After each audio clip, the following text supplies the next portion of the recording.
ఇది చూసిన తర్వాత నాకు అనిపిస్తుంది, ఒక పాత సేజ్, ఒక కవి, గొప్ప కవి అరుంపాయన్ ఆయుం ఆర్వినార్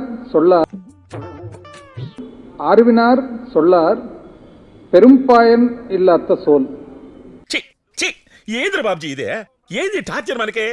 వాస్తవానికి 2019 నుంచి యాక్చువల్గా ఎకనామిక్ స్లోడౌన్ ఉంది, ఆర్థికంగా ప్రపంచవ్యాప్తంగా స్లోడౌన్ ఉంది, భారతదేశంలో స్లోడౌన్ ఉంది, దానికి తగినట్లు ఆంధ్రప్రదేశ్ కూడా స్లోడౌన్ ఉంది.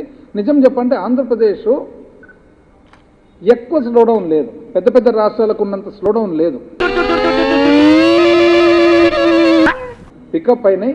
దురదృష్టవశాత్తు 3 నెలల నుంచి కోవిడ్ వల్ల ఆగినాయి. ఈరోజు మీరు పోలవరం ప్రాజెక్ట్ చూసినట్లయితే ఎంత వేగవంతంగా పని జరుగుతుందో మీకే తెలుస్తుంది. ఏం న్యూస్ దొరకడం, ఇప్పుడు వాళ్ళు ఉన్నారు, ఉన్నది లేనిటివి చెప్పుకొని తిరుగుతుంటారనమాట. మనం ఏదైనా కానీ జరిగిన తర్వాత వచ్చిన తర్వాత చెప్తే బాగుంటుందని చెప్పి మన ఊరికి అడ్వర్టైజ్మెంట్ కోరుకోవడం లేదు. సింపుల్గా అడ్వర్టైజ్మెంట్ లేకుండా ఖర్చు తక్కువతో పోయి పనులు చేసుకొని వచ్చుకుంటాడు.